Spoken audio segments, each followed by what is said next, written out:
Hi, everybody. It is time for the homeowner webinar again from Florida Friendly Landscaping. We have Mike Orfanedes today talking about urban forest hurricane recovery program, basically what to do after the storm. Can you guys put where you're from in the chat box? And we'll do that for just a second until we got a little late start. So we'll do that for just a second until everybody's let in. So we've got Palm Beach and Citrus County, Collier County, Keystone. It's going so fast. Lake Worth Beach and Palm Beach and Volusia. We've got a lot of them today. I'm really happy that you guys are here to see this talk. I think everybody in Florida should see a talk like this. I should have probably put it a little earlier so you could prepare for it, but for the storm season. But this is good. We've been good so far this year. So let's see, Alachua and Altamont Springs.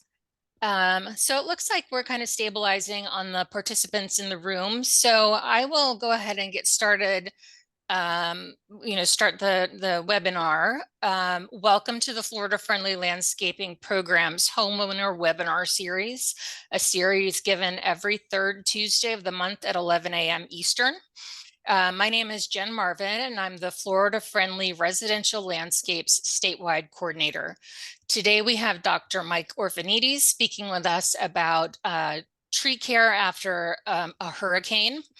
Your microphones have been muted. If you have any questions, please type them into the chat box and we'll answer them at the end of the presentation. Please stick around until the end to take the survey. It should pop up in the browser, like behind your presentation that you're watching now.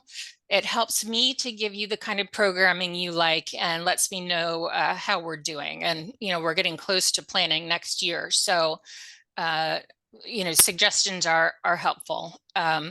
Just one announcement or a few announcements. The plant design guide and the Florida Friendly handbook are now available to purchase at cost, plus shipping and handling from the IFAS bookstore. You can just type in Google IFAS bookstore and it'll pop up.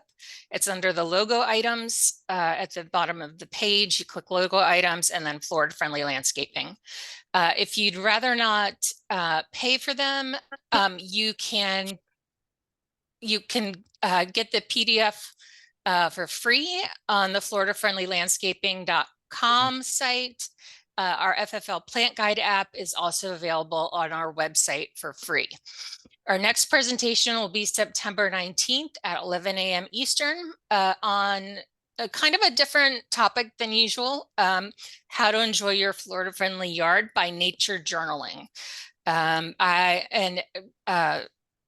I've got all that out of the way. I'd like to introduce today's speaker, Dr. Michael Orfanedes. Dr. Orfanedes, please introduce yourself if you would, and then feel free to start your presentation. Well, thank you. It's a pleasure to be with you guys today. Yes, this is Mike Orfanedes. I'm an extension agent with the University of Florida IFAS in Broward County, which is Fort Lauderdale area. And it's a pleasure to be with you guys today. I'm also a certified arborist and have been coordinating the Broward County Tree Preservation and Abuse Ordinance, the tree trimming component of that for a number of years. We have an ordinance in our county that requires training and licensing of those folks that are in companies and actually municipalities that are engaged in any kind of tree pruning operations. So the PowerPoint I have today is primarily courtesy of Dr. Ed Gilman, who is a retired professor emeritus at UF in the Department of Horticulture. Dr. Ed has been a world-renowned expert on tree production and pruning and maintenance in the landscape. He has a wonderful website, and I would encourage all of you who are interested in further study to check out his website. Simply Google Ed Gilman, Gilman, landscape plants, Ed Gilman landscape plants, and you'll see a plethora of information on all kinds of aspects of tree management, including such things as conflicts with infrastructure sidewalks, driveways, patios. I'm very familiar with all of those kinds of tree related issues that we have in urban areas. I was president of my HOA in Weston, Florida for a number of years and on the board, started out as a landscape committee member and so forth. So very familiar with those kinds of issues. So let's get into it. Time is of the essence. So we are in mid to approaching late August, and this is the time of year when the tropical Atlantic appears to heat up. It's almost like clockwork, and I did note last night there are a couple of areas of interest out in the Pacific. These storms, mostly this time of year, tend to come off of Africa, and assuming that conditions are right, which of course is not always the case, these storms can develop and head our way. So if you were on Dr. Gilman's website, you could find a lot of this material, PowerPoints, fact sheets, research abstracts, all kinds of things.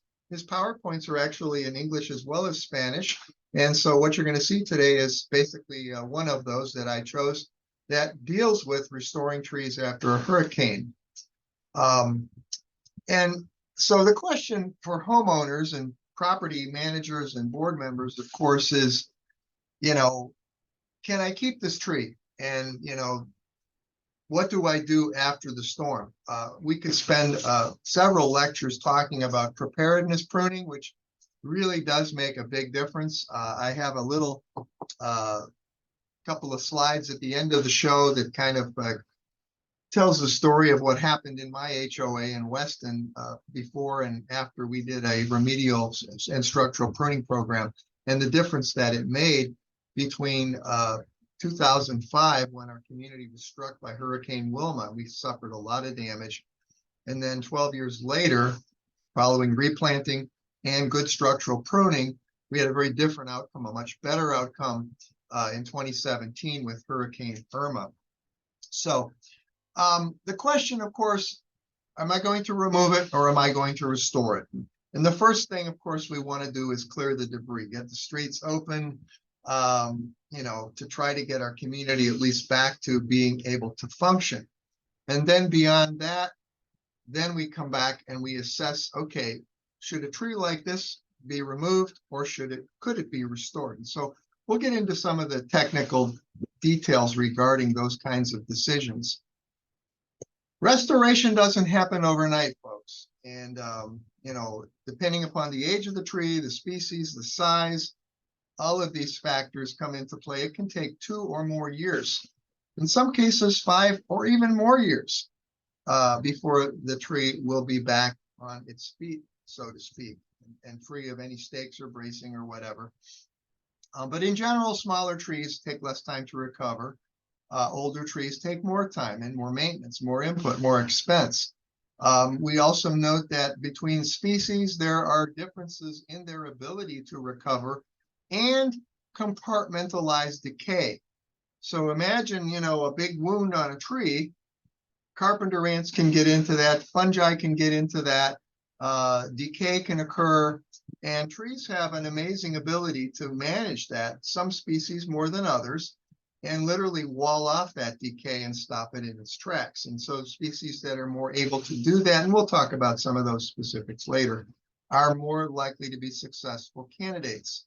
What you don't want to do is invest a lot of resources in resetting trees that really don't have much of a chance for a sustainable future, because that can eat up a lot of resources and time, all the while you could be putting replacement trees in that would do much better. So we want to talk about thinking about the whole procedure as a response. We need a response plan, and we're going to implement that, and we're going to have to devote some monetary resources to that, achieving that goal of restoring the community's urban forest. My own HOA in Weston, we ended up with a $2,000 per household, $2,000 assessment per household in 2005 after Hurricane Wilma, due to the extensive cleanup costs and replacement of over 400 street trees and oodles of common area trees as well. So again, we got to think about and budget for this, not just the 6 months after the storm, but if you're going to be restoring trees and replanting trees, this is going to take a multiple year approach. So immediately after the storm, what do? Oh my God, we go out and we look, and my community looked like a war zone. It was amazing. I mean, all the fences were down. People were walking around the neighborhood in a bit of a daze. Fortunately, we didn't have any serious structural damage to houses. We had roof damage. But yes, the community was a mess. There were broken roof tiles in people's driveways, and tree debris down, and the roadways and sidewalks had to be cleared. And so we kind of get the community opened up, get the roadways back in place, and begin to then look at how we're going to deal with the landscaping. I want to say there's a great sense of urgency on the part of many folks to get their community back as fast as possible. And we have to be careful with that. People using chainsaws that really don't know how to use them, that's a big no-no.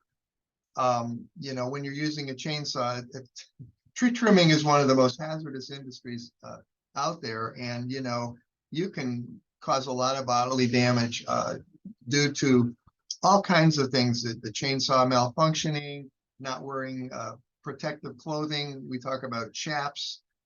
Chaps are like pants you can put on that would should the chainsaw accidentally kick back, for example, you know, the protective clothing would catch the chain and stop it in its tracks so it doesn't cut your skin, cut you open. People that climb up on roofs are trimming trees on ladders, very, very unsafe. You know, unless it's a smaller tree, really, this is something that I think should be delegated to a trained workforce, okay? You know, people that are in the business of doing this kind of thing. And you know, we want to clean up our yards, sure, but and also be aware of down wires, energized conductors of any sort that are on the ground can electrocute folks. It might be possible there are snakes that are, you know, have gotten into the landscaping, and you know, you're lifting up fences and whatnot, and there might be a snake under that. Rusty nails in the foot, you're going to need a tetanus shot, you know, so just be careful, I guess is kind of what I'm saying. And so we'll talk about the immediate kinds of things that we do in the early weeks and months. And that includes restaking trees and making remedial cuts to clean the trees up that are going to be remaining. And then allow some time. Think about, these trees are going to need time to redeploy canopy. And then we got to manage those sprouts. And then that's going to take several years. So again, you know, immediately after the storm, we're in cleanup mode. We're getting rid of fallen trees, tree branches. There may be limbs that are cracked. Hangers, we call those widow makers, sometimes up in the canopy. They may be hanging over the roof line. Again, this is really the purview of folks that are experienced and trained. We don't want, you know, to cause more difficulty. There's some statistics that show there are more people injured or killed in the aftermath of a hurricane than actually during it, for many of the reasons I've just discussed. When it comes to staking trees, we've had lots of conversations about this, and quite honestly, resetting fallen trees is mostly successful with the smaller ones, the younger ones. Those are maybe 4 inches in diameter or less. I'm talking about the diameter of the trunk, as you see pictured here. This little oak tree is leaning over toward the roadway. That would be something that I think could easily be reset, or anything that was recently planted. One of the reasons we stake trees after we plant them is to allow them some time to establish their root system so that they can begin to become self-sustaining. When we're resetting a tree that's fallen or leaning, it's almost like planting it over again. The other thing is, if you've got exposed roots on trees that you wanted to keep, you should try to keep those hydrated by covering them over with tarp or mulch, anything you've got to prevent the roots from drying out. Because quite frankly, we often have many days, up to even a week or more, without rain following a major storm. And it can be hot.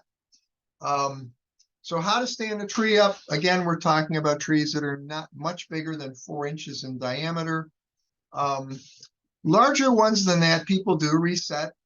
In Weston, I know they reset a bunch of ficus trees that were very, very large. You know, we're talking 18, 20 inches in diameter trunks. I also like to make sure that the root system is largely intact. We call that the root plate. So where the trunk meets the ground and transitions into root, we call that the trunk taper area. If those roots are fractured, split, broken, not in good condition, those are unlikely to ever really regenerate. If the root plate is largely intact, just tilted, somewhat upended, those trees can be reset. But again, the larger ones, we're going to have to stake them. We're going to have to brace them probably with 4x4s. A lot of water, and then the big question becomes, at what point is it safe to take the stakes off? And you know, I think you could take 4 or 5 arborists in a room and they'd each have a different answer on that. I think Dr. Gilman has said that on average, it takes about 3 months per inch of trunk caliper for a tree to successfully you know, sustain itself, so become reestablished. So if you think about a 10-inch diameter trunk times 3 months, that's 30 months, which is over 2 years. Mike, can I ask a question? Yes, please. Are you talking about DBH, diameter Yes, at breast sure. height, or at the root, DBH, at the base? DBH, Okay, just wanted to clear that up. Sure. So again, you know, bigger trees are going to require larger stakes and more staking time to reestablish. So keep the roots moist, excavate the hole to accommodate those roots that have been upended. If they're jagged or torn, we like to make clean cuts as best as we can, and then backfill with soil and water the tree, okay? We don't like to put, this is the other thing, a lot of times folks will put braces on a tree and nail the stakes into the trunk. That's really a no-no. Those stakes should be driven into battens that are short little 2x4 sections, and we usually band them with like a banding tool, a metal, you've probably seen metal straps around the short little 2x4s, and then we toenail in the stakes into those 2x4s so we don't nail the stakes directly into the trunk, okay? And we water that tree as if it was newly planted. Dr. Gilman has a useful little formula here, and he says basically your water requirement for a reset tree is going to be about 3 gallons of water per inch of trunk diameter 3 times a week. So let's take a 4-inch diameter live oak that we're going to reset. 4-inch diameter by 3 gallons is 12 gallons of water 3 times a week. So, you know, that's, I mean, for a backyard, if you have a garden hose, you could put that hose out there and let it run for a while. If you're looking at a common area in an HOA, you're likely needing a water truck to come in. And there are many companies that will provide watering trucks and do that, of course, at a fee. Excuse me. And do not fertilize. People are in a rush to want to fertilize their reset trees. That tree is busy trying to reestablish its root system, and to try to fertilize it and push growth at this point is really not helpful because it's just going to grow the canopy. And it's not going to at the expense of the root system. So we can hold off on that fertilizer for, I'd say, a good 3 to 6 months, and so forth. And then how long to leave the stakes on? Again, that's anybody's guess, but on smaller trees, newly planted trees, we typically look at about 9 to 12 months. If you leave the stakes on too long, of course, they can eventually cut and pinch the trunk and become embedded, and that's another management issue. With regard to what to prune, we want to clean the canopy of any of the limbs that are broken or compromised, split, damaged. We don't want these things coming down and falling on us as they dry out or decay, or as the next storm approaches. They could become projectiles. So we want to clean up the canopy. We like to use reduction cuts whenever possible. And as you see here in this slide, the dashed The red line indicates where the cuts were made. We like to make the cut the limb back to an intact limb that's beneath the break, okay? In every case, wherever possible, cut back to another intact limb. Sometimes you don't have that option, particularly if the tree was overlifted. We call that lion-tailed in the past. There is no lower limb to cut back to. And if that's the case, then yes, we have to stub it off. But again, making clean cuts. We don't like to make large diameter stub cuts because they will often decay, and then the sprouts that are attached that grow out become weighty, become lengthy, and are attached to potentially to decaying wood. Small stub cuts are fine, but larger diameter ones we like to minimize. But again, it's better to stub off a limb rather than to take a big limb back to the trunk and create a large pruning wound right on the trunk. That's not necessarily good either. So if you look at this diagram, I think you can see how we're making these, we call them reduction cuts, cutting the larger broken limb back to a lower, smaller, intact lateral limb that's about no less than 1/3 the diameter of what we're cutting. Here's an example of a stub cut, or heading cut, as they're sometimes called. So as you can see, there was really nothing to cut back to on this limb, closer into the trunk, lower, further in. So they just stubbed it off. And remember, these limbs have got stored energy reserves in them, which the tree is going to need to call upon in order to recover and resume growth. So we call this canopy cleaning. Here are some examples. Dr. Ed has taken some photos during the dormant season. You can see this tree has been worked on. This would probably be a wintertime scene, maybe somewhere in North Florida, where the tree had sustained damage the previous summer or fall in a hurricane, and you can see the reduction cuts. Now, you may say, well, yeah, the tree doesn't look so good.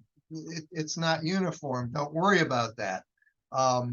It's better. Remember, the tree has lost a lot of canopy, so we're not going to be in a hurry to prune out intact limbs just for aesthetics. We're trying to, at this point, get the tree back on its feet by making these restorative reduction cuts and then allowing growth to occur with sprouts and so forth. Don't do this. This is topping your tree off. It's not going to kill the tree, but these are pretty large diameter stub cuts. These are mahogany trees somewhere in South Florida. And there are some tree services out there that routinely do this thinking it's good pruning. It is not.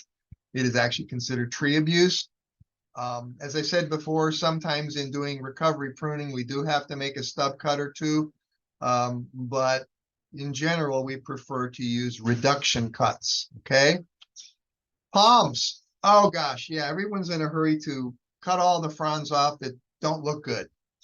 Well, the research has shown that if the frond is still attached to the palm tree and it has some green in it, it still has some potential to contribute carbohydrates through photosynthesis back to the palm. The palm has been struggling, and to come in and remove all those fronds that have salt burn on them or are hanging a little bit, they're broken, but not completely broken. They're slightly severed. We want to leave those on as long as possible. Okay, just because again, they have the potential to contribute some stored energy back to the tree's growing point to help it resume and recover. This is a good example of that. Clearly, if they're browned out or yellowed, well, you can take those off. But these couple of queen palms here, this looks like it could be Broward County. We don't want to be in a hurry to remove anything that's still green. Now, I suppose if you've got a bus shelter or a tot lot or something, and you've got these fronds that are hanging like that, that's kind of a safety thing. But just to remove them for aesthetics, the tree would prefer you keep them on. Okay, I can't emphasize that enough. So in this picture, I would remove the two lower brown fronds, but the ones that are bent, as you see, the green, I would leave those on because the tree needs those to recover. Now, sometimes, and I had a teddy bear palm in my backyard. I had one of these. The frond was bent broken somewhat, not completely, over the growing point, the bud, right? The head, the growing point, in this case, smothering the bud. That would be one we would probably want to take off, even though it's green, because it's going to be interfering with the new spear leaf coming out. So again, just looking at recommendations based on research, acceptable pruning leaves a fairly significant green canopy on a palm tree. In fact, we don't like to remove green fronds below a position that would correspond to 9 o'clock and 3 o'clock, those hands on a clock. Okay, so green fronds at that horizontal or above should stay on the palm tree, regardless of whether you're doing restorative pruning or just general maintenance pruning in the absence of a hurricane. The palms that you see on the right are over pruned, and I see this all over the state of Florida. It is tree abuse. People over prune palms because they think they're getting their money's worth and they won't have to have the tree service come back anytime soon. The fallacy of that is it starves the palm tree because it deprives that tree of its photosynthetic apparatus. The foliage is where it makes its green, it makes its energy.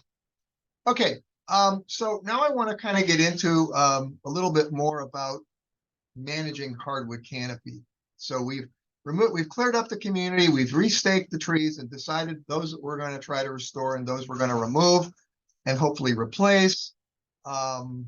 We need to then look at some of the specifics regarding this. So I was up to the Panhandle and saw some of what I believe was the aftermath of Hurricane Michael a few years back, and this is kind of what it looked like. You know, severe defoliation. These trees aren't necessarily dead. Now, they may be hazardous, and that would, of course, take a fairly critical eye and a good examination to determine that. But they're not dead. They may come back, and we have to make some decisions about whether we want to allow them to do that. So you see here a before and an after, allow about 6 months out, and you can see that these look like oak trees. And I think this was taken up in the Panhandle.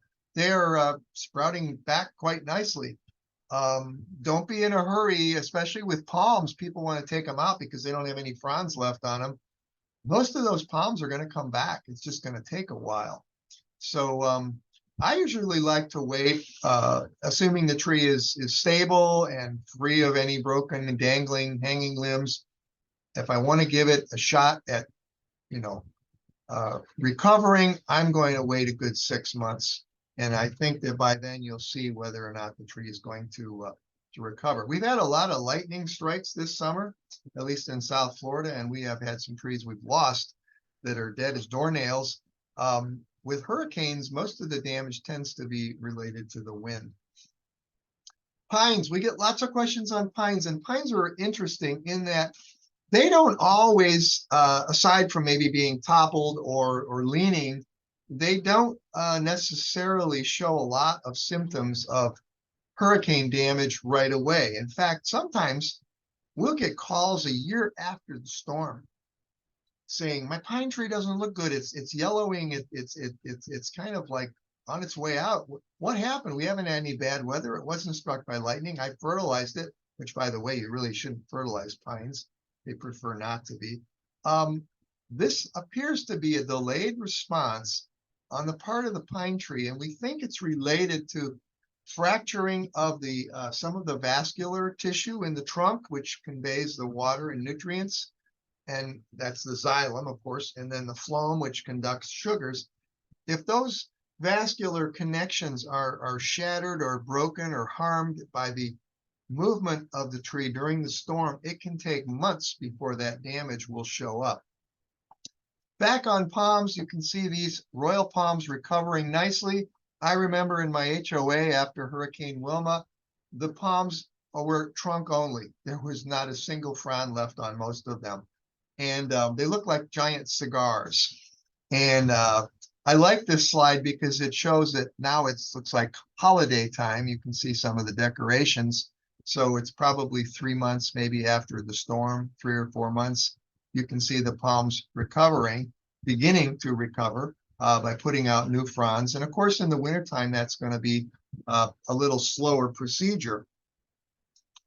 So the management plan that we develop is going to, again, as I said before, require a multiple year approach. Again, we need to look at the size of the tree, its age, the species. I want to talk about species in a minute. Big difference between live oak and laurel oak. Live oaks are, so we have some in the state that are hundreds of years old. They are extremely hardy and durable. They can be damaged in storms, though, as we've discussed, but they do have an amazing ability to compartmentalize or wall off decay. Laurel oak, on the other hand, not so good. And so lots of times decay that starts in, let's say, large limb breaks in a laurel oak, it just continues to advance and the tree just declines. Older trees also are going to have a more difficult time compartmentalizing decay in their woody tissues.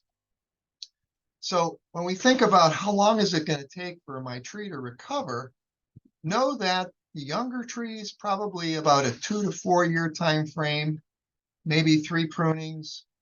Medium age trees, those that are 10 to 20 feet, 10 to 20 inches in diameter, a little bit more time and more pruning, 3 to 5 visits. And then mature trees over 20-inch DBH, we're looking at 5+ years. And so if you're on a board, you're on a budget committee, you're thinking about the fact that you're going to need to provide resources, financial resources, to handle work that's done 2, 3, 4, and 5 years out, and you need to budget for that appropriately. I'm going to move on. Oh, this slide just kind of does show some of the more common trees that we see in the state of Florida: live oak, mahogany, gumbo, limbo, tamarind. Trees that resist decay versus those that are more prone to decay: laurel oak, royal poinciana ficus, orchid tree. I realize some of these are tropicals. You may not have them in the panhandle, but the point is, if you're trying to make those restoration decisions and where to divert your resources to, I would encourage you to put them toward the trees that have a better chance at recovery long-term, and those include species that resist decay. And maybe less emphasis on those that are less prone to decay. And the list is longer. We can talk about that further after the class if folks have questions. And just as a little side note here, these are pruning wounds, and you can see on a good compartmentalizing species like live oak, the decay is that dark area that falls within the red circle. This is actually a species that's a good compartmentalizer, believe it or not.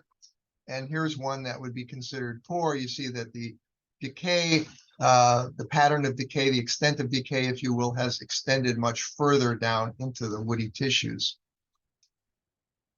We also have differences in tolerance to winds, and that's kind of going to be a segue into talking about structure. But some trees naturally have a more of a pyramidal shape with a strong dominant central leader. That includes such species as bald cypress, sweet gum, southern magnolia, and to some extent live oak.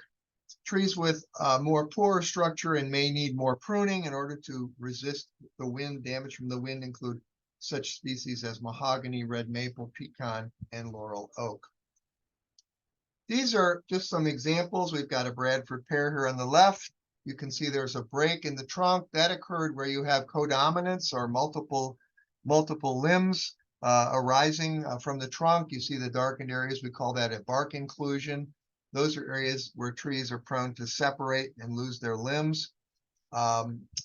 That tree has relatively poor structure. A much better structured tree is the bald cypress on the right. Very strong, dominant trunk. Look at the size of those branches. All the branches are much smaller in diameter and more strongly attached. We also think about the amount of damage. In general, I think if the tree has, this is kind of just a broad brush stroke, but if more than 50% of the canopy is shot, and I'm talking about broken limbs, not necessarily defoliation, that's going to be a lot tougher tree to recover than something that has maybe 30%, where we can do some pruning and in a year or two, it's going to look much better. More than 50% of the canopy lost, one has to really wonder, about the investment and the time and the resources it's going to take to restore that tree. So you're going to have to prioritize. You're not going to be able to fix every tree on the property. I want to just kind of move ahead a little bit, just in the interest of time. I see we've got about 10 minutes left to talk about managing sprouts. So whether we've made corrective cuts or not, the sprouts are going to come, as you see in these photos. It's simply what the tree is trying to do to get back on its feet. It's got to produce green foliage in order to photosynthesize. And so that energy to fuel those sprouts is coming from that limbs stored reserves from the past months and years. These trees are like bank accounts. They store those goodies, those starches, those oils, those sugars in their woody tissues, and they call upon them when it's time to grow or recover. And we do need to be selective about which limbs, or I should say, which sprouts we keep and manage as we try to recover the canopy. We're going to need to remove some of those sprouts, particularly the more upright growing ones, and we're going to shorten or reduce about 1/3 of them and allow 1/3 of them to remain. And that's what the dotted line shows here on the lower sketch. Those are the limbs we're going to either shorten or remove as we thin out the sprouting to encourage better recovery and development of good replacement canopy. You see that? We're going to try to focus on the limbs that are growing more horizontally to kind of recover the direction that limb had before it was damaged by the storm. And you can do that with leaders too. The leader, the trunk, if you will, maybe it's broken off. You're going to train one of those sprouts to become a replacement upright leader, literally the trunk in the future. And you might end up needing to put a stake on it to straighten it. But as you can see here, lots of sprouts after the storm. Then in the middle, we're removing and reducing some of them, thinning it out, opening it up, and we're kind of then basically redeploying our replacement canopy. And here's some photos of that. This tree, we cleaned it up after the storm, and now we've allowed a couple years to pass. We've got, as the arrow shows, a bunch of sprouts there. It's very crowded. We need to thin that out. And this is primarily the work of a trained tree service. You would need to do this unless it's a small tree in the back of your yard. Here's a before and after, again, wanting to open the canopy up and allow plenty of light to develop a robust leader. I'm just going to go through a few of these slides showing you trees that have been worked on and restored and really are looking pretty darn nice. So I think we've kind of covered that. I'm going to move on. The last few slides here were actually taken by Dr. Ed at his home in Gainesville. He now lives in Jacksonville as a retired individual. But the leader on this tree in his yard broke off. And as you can see, he's redeploying it. He's basically, that's a sprout that's growing on top of the break, the pruning cut that he made. And here are some pictures of this little tree. It looks like it was a magnolia. And so we made a nice clean cut, and there it is. We call that, again, guys, a reduction cut, cutting the limb back to a lower, smaller lateral limb. He got, in this case, he's actually could use that lower limb and straighten it up to the training stake if he wanted, or he could wait for sprouts to come and work with one of those. But the point is, you can absolutely do this. And it's very simple on a small tree, of course, but look at how that tree has recovered. And then 8 months. Now it looks to me like he did get a sprout. You can see here in the center. So he chose to use the sprout that developed below the pruning cut. And you're usually going to get several of them, but it does need a training stake in order to. And I like to use that green tie tape. You can get that at Lowe's or Home Depot or any of the nurseries. It's a plastic green tie tape. And then just remember, you got to take that training stake off at some point before the it embeds in the trunk. And so look at that, a year after. You wouldn't know that tree ever had any damage made to it. Okay, so last few minutes, I want to talk about my own HOA in Weston, Florida. But these are some additional websites. I would just Google UF hurricane recovery, and I think I haven't actually tested this particular link. I think it's still current. Sometimes they change. But I did go on my phone, and if you just Google, UF for hurricane recovery, this stuff will pop up. So I want to talk in the last 5 minutes about the experience of Hurricane Wilma in my community and our whole saga with dealing with the aftermath of Hurricane Wilma, which took out 400 of our street trees. 36% of our canopy was gone in a single morning. This is a street on the other side of the block from my house. You can see lots of limb breaks, mainly codominant limbs, multiple trunk trees, mahogany's very brittle. The place looked like a war zone. We ended up losing 36% of our street trees, cleaning up the community. We got a $2,000 per household special assessment. And the board, which had not done much pruning of its canopy trees or its street trees, I had been planting seeds all along for a couple of years, came to me after the storm and said, we need to do something, Mike, different than what we've been doing. And this is what I recommended. I recommended once we clean up, we get the roads cleared out, we start working with which trees we're going to try to restore. We basically clean them up, and then we participate in a program, multi-year program of structural pruning, which is shown here. This is from Dr. Gilman's website. It's a fact sheet you all can have. We look at the upright limbs A, B, and C, and this could be a program for the replacement trees too. 3-4 years down the road, after you replace the trees, they're going to need pruning. Develop a strong central leader like you see here by using reduction cuts. Isolate the leader B in the middle. We're going to develop him. We're going to take away the competition A and C by making those reduction cuts. And that's the cut. It's the same cut we've been talking about all morning. Cutting the upright limb back to a lower lateral, either because it's broken or because, in this case, it's a structural cut to reduce the competition on the leader B from A and C. So here's some pictures from my HOA. They funded the program. We did structural pruning on some trees as long as 10 years. Not every tree got pruned every year. Obviously, we didn't have the resources for that, but you can see in some of our survivors here, the arrows are pointing to places where we made cuts.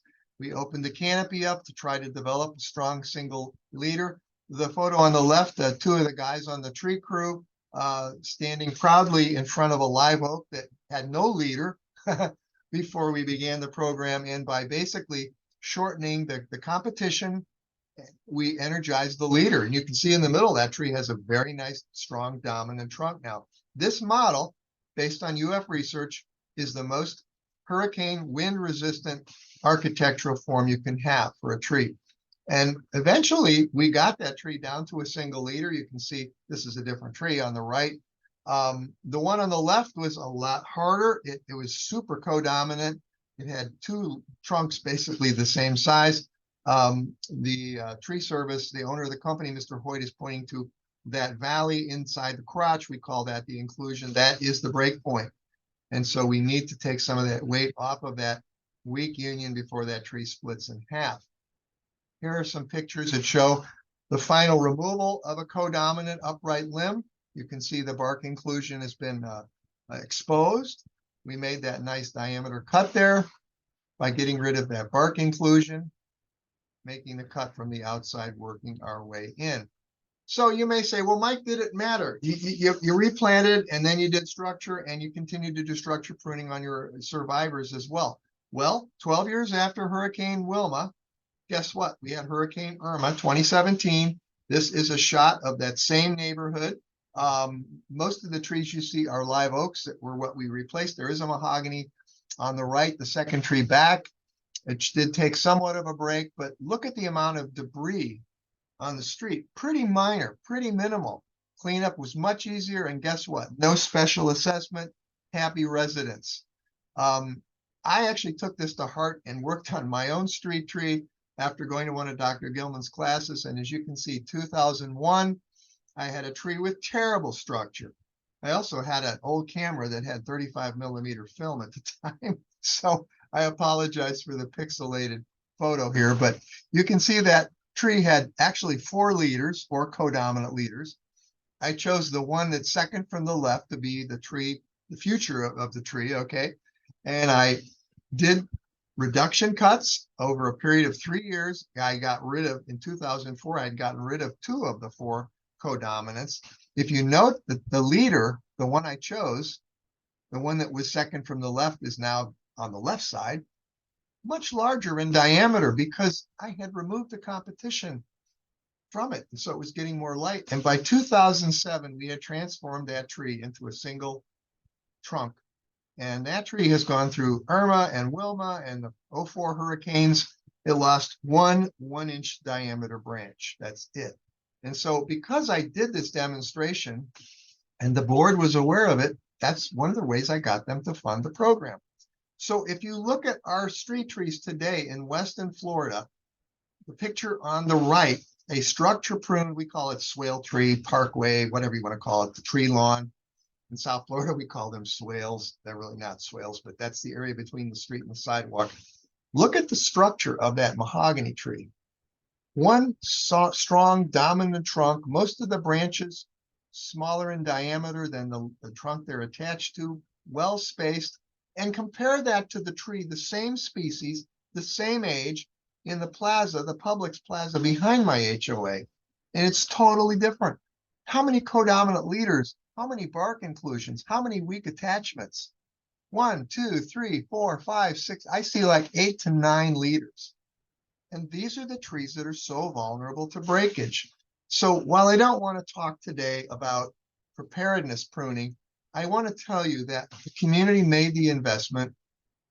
The disaster of Wilma cost us $374,000.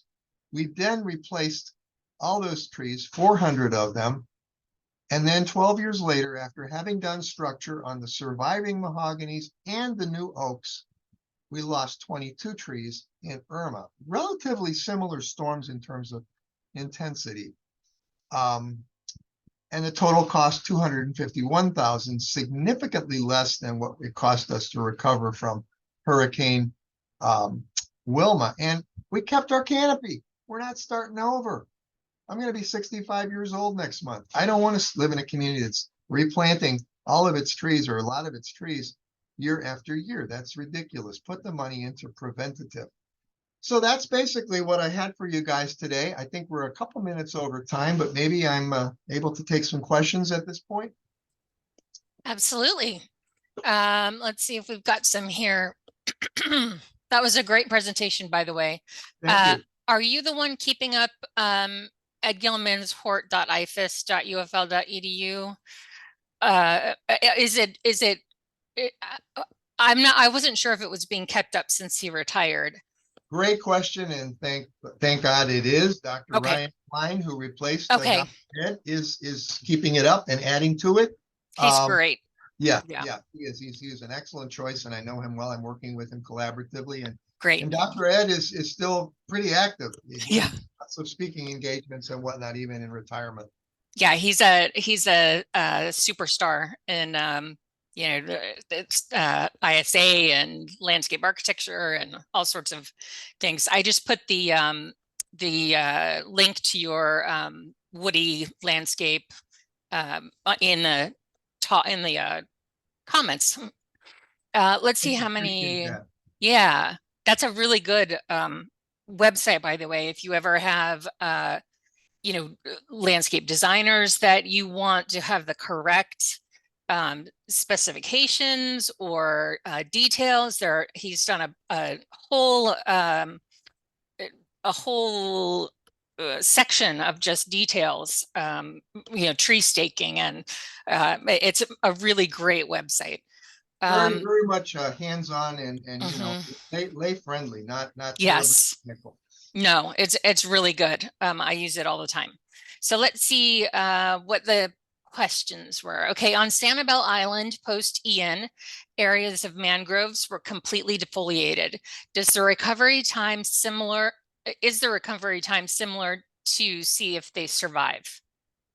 Well, I would have to tell you guys, I am not an expert when it comes to mangroves by any stretch. I know there are some great talented folks out there who could probably better answer the question than I.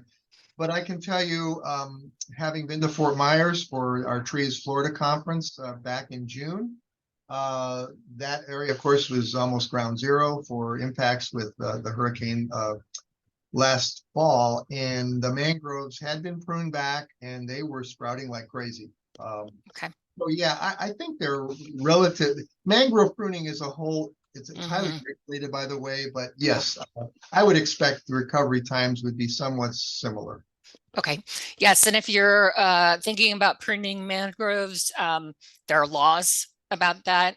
You need to check with your county and see what who needs to do it and how they need to do it. It's So highly regulated, guys, and mhm, they in fact often require permits for mangrove yes. because if we abuse our mangrove, that's like destroying the protection of our coastline. Yes, it is. It is. That's a very good point. When you replaced the street tree, how did you address the root intrusion problem at the sidewalks and curbs? Great question. And so, first of all, I want to say that, when you're working with a 6 foot wide strip of Mhm, plantable area between a sidewalk and a curb, quite frankly, that's not enough for just about any mhm. hardwood tree, No. particularly something that's maturing at quite the size of Mm, mahogany. They were a poor choice, but that's what the developer gave us. yeah. And the reason we put live oaks in back, you could argue, well, that was the second poor choice. Mhm, First poor choice, we put root barriers in, and we also, purchased high quality trees, and then we took care of them. The community was highly tasked with creating an aesthetically pleasing addition to the existing canopy, and we felt that we didn't want any more mahoganies. They of course dropped those grenade size nuts that they're terrible choice for a street tree. I love them in a park, but the live oaks were affordable, they were available, they were high quality, and unlike the previous the developer, we did put root barriers in along the sidewalk. Now we used the deep root barrier. There are also bio barriers. They are not a permanent fix. I suspect we'll get about 10 years out of them. mhm, It was kind of a compromise between what we could afford, what was available, what was of quality, and what would complement, aesthetically speaking. To put palms in, well, the city wouldn't have allowed it anyway. They're very, very strict about hardwood has to be replaced with a hardwood. And the reason for that, very briefly, is hardwood trees provide a lot more environmental services than palm trees. I love palm trees, but when it comes to carbon sequestration, oxygen generation, shade, habitat for wildlife, hardwood trees have palms beat. mhm. I just put in an EDIS document on street trees and how much space they need. We usually call that space between the road and the sidewalk the hell strip, because it is often misplanted, and it often causes driveways and sidewalks to lift when it's not planted right. So I know there's been a lot of education on that in the planning and landscape architecture community. So Um, if I could just briefly mention, yeah. putting a root barrier in at planting time makes just tremendous Mhm, sense.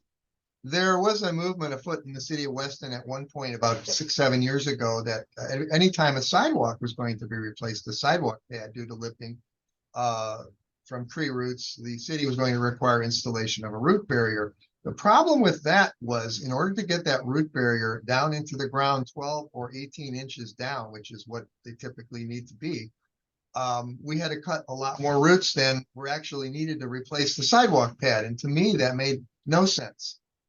Basically, we'd have to cut all of the anchor roots on the sidewalk side of the tree.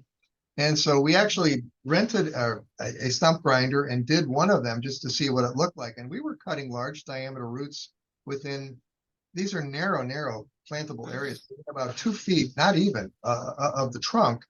And there was enough pushback from the HOA about putting root barriers in on existing trees that the city backed off on that requirement. mhm.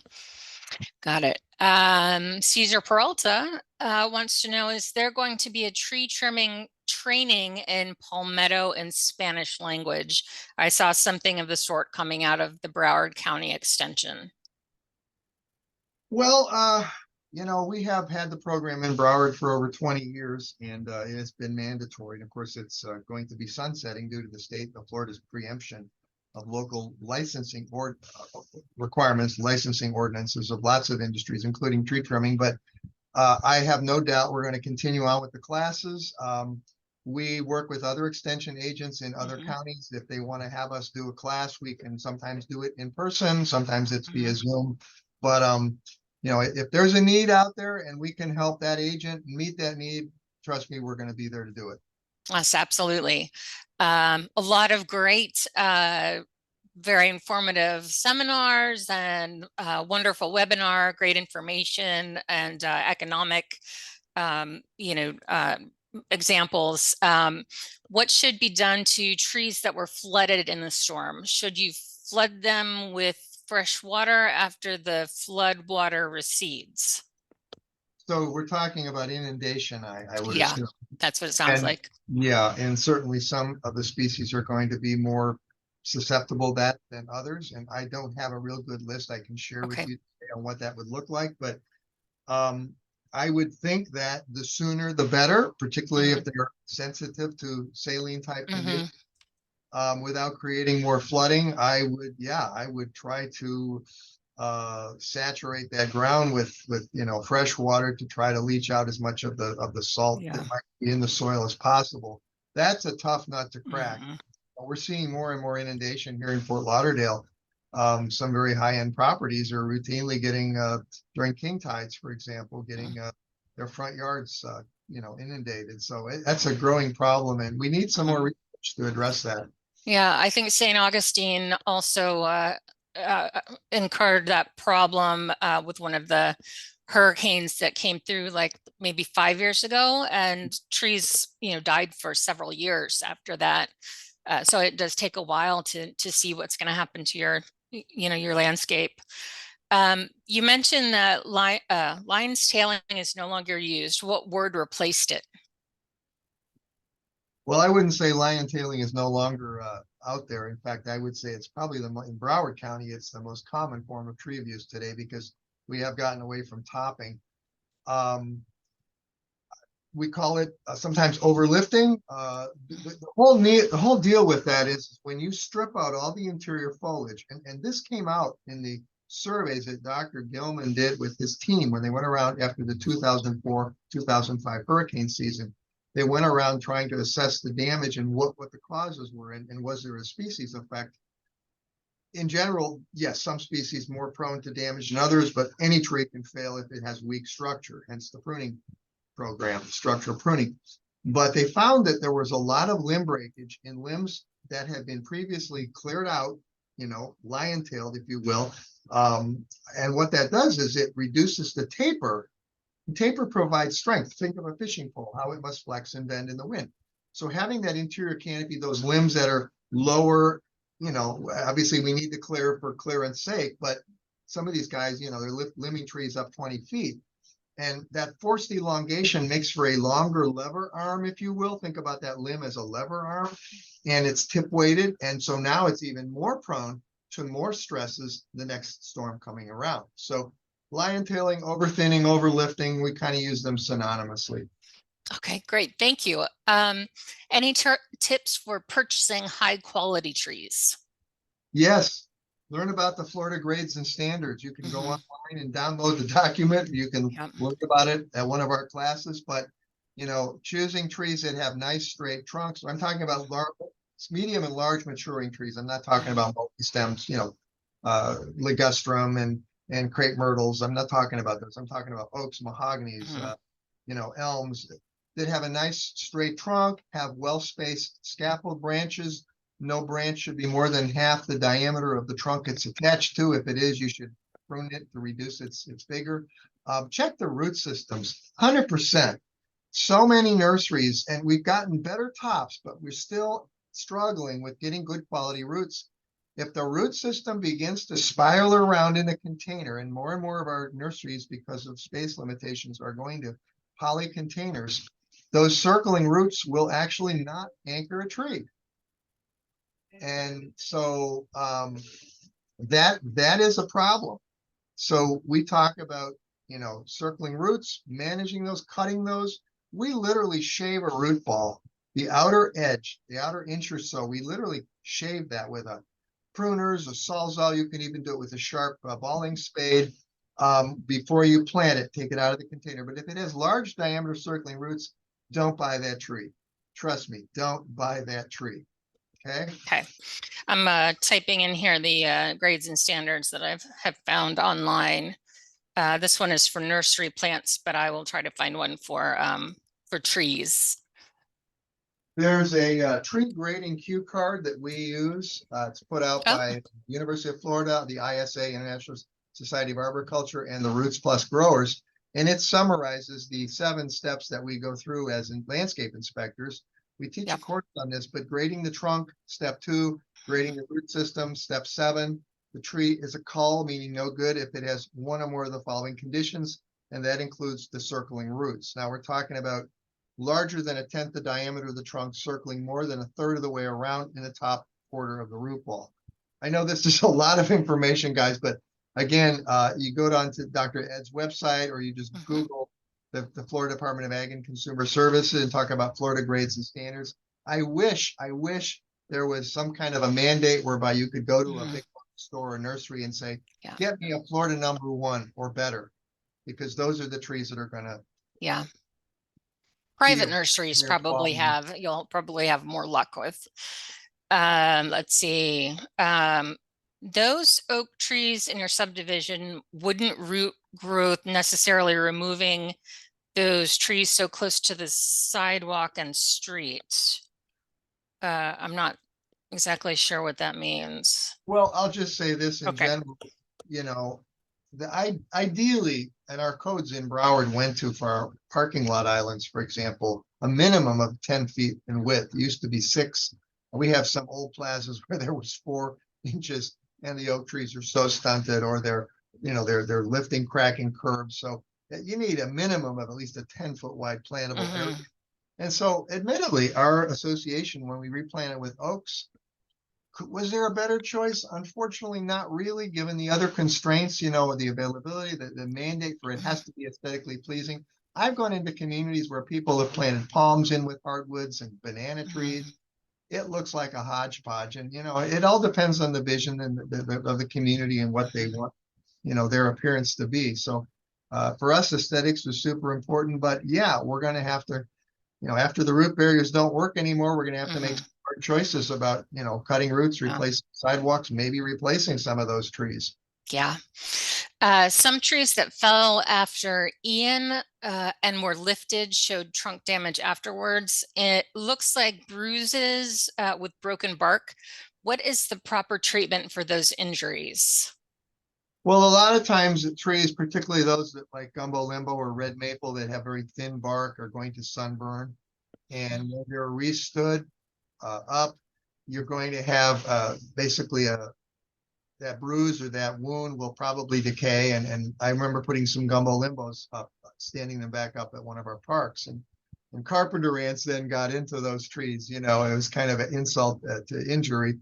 But they did recover eventually. And, again, I think if more than 50% of the trunk diameter is gone, that's kind of our rule of thumb. It's not gospel. It's just kind of, if more than 50% of the circumference is shot, probably we replace the tree. If less than that and the tree is still apparently vigorous or healthy, it'll recover. It will close those wounds over eventually, but that's kind of our benchmark. And we use that for vehicular. We have had a number of our street trees hit by wayward motorists. And if they stop off more than 50% of the trunk diameter, we generally take those trees out. Okay, just a few more questions here. Could you provide a more complete list of decay-resistant trees? This person is from Jacksonville 9A. Do you have any lists on Ed's site, maybe?